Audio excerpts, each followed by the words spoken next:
ఏ రవీంద్రుని భావమో గీతాంజలి కళ వివరించే ఎండ తాకని పండు వెన్నెల గగనమొళికె నా కన్నులా ఎంకి పాటల రాగమే గోదారి అలలపై నిదురించే మూగబోయిన రాగమాలిక ముసిరనిపుడు నా గొంతున సంగీతమా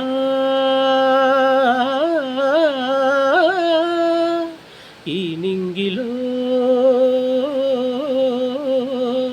విరిసిన స్వరములే ఏడుగా వినబడు హరివిల్లెక్కడా తెలుపుమా తెలుపుమా తెలుపుమా అందమా నీ పేరేమిటి అందమా తెలుపుమా నీ ఊరేమిటి అరువమా.